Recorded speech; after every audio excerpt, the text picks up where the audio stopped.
16 December আবুধাবির এরিনাতে শুরু হতে চলেছে আইপিএল 2026-এর মিনি অকশন। কিন্তু তার আগে জেনে নিই কোন ফ্র্যাঞ্চাইজি টিম ঠিক কত টাকা নিয়ে এই মিনি অকশনের যুদ্ধে নামতে চলেছে, কোন টিমের কাছে কতগুলো প্লেয়ার স্লট বাকি আছে, কোন টিম আছে অলরেডি স্ট্রং, আর কোন টিম নিজেকে এই মিনি অকশনে স্ট্রং করে তোলার চেষ্টা করবে। এই সমস্ত প্রশ্নের উত্তর পেয়ে যাবে তোমরা আজকে এই ভিডিওর মধ্যে।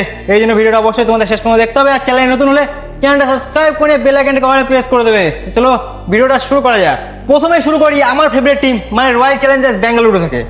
এই মিনি অকশনের আগে আরসিবির কাছে এখনো 16.4 কোটি টাকা আছে, আর প্লেয়ার স্লট বাকি আছে 8টা।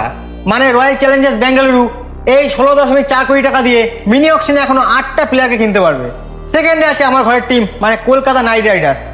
কলকাতার কাছে এখনো প্রচুর টাকা আছে, 64.3 কোটি টাকা, আর প্লেয়ার স্লট বাকি আছে 13টা। মানে কলকাতা এখনো 13 জন প্লেয়ারকে এই মিনি অকশনে কিনতে পারবে।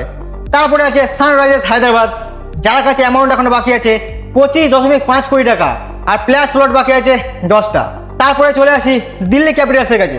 দিল্লি ক্যাপিটালসের কাছে এখন অ্যামাউন্ট বাকি আছে 21.8 কোটি টাকা, আর প্লেয়ার স্লট বাকি আছে 8টা। এবারে চলে আসি রাজস্থান রয়্যালসের কাছে। রাজস্থান রয়্যালসের কাছে এখনো মোট অ্যামাউন্ট বাকি আছে মিনি অকশনের আগে 16.05 কোটি টাকা, আর প্লেয়ার স্লট বাকি আছে 9খানা। তারপরে চলে আসি চেন্নাই সুপার কিংসের কাছে।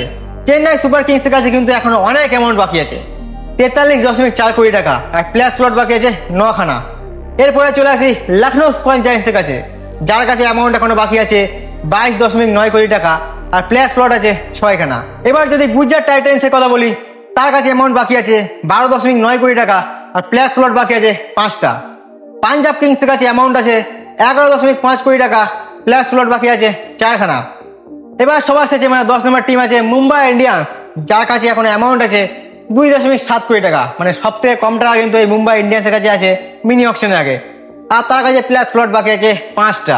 এবার যদি আইপিএল মিনি অকশনের আগে সব থেকে স্ট্রং টিমের কথা বলি, তাহলে অবভিয়াসলি আছে রয়্যাল চ্যালেঞ্জার্স বেঙ্গালুরু। তার রয়্যাল চ্যালেঞ্জার্স বেঙ্গালুরুর কাছে সব থেকে বেশি ম্যাচ উইনার্স আছে। তারপরে আছে মুম্বাই ইন্ডিয়ান্স, যে কিন্তু নিজেদের সব প্লেয়ারকে কিন্তু ব্যাক করে নিয়েছে।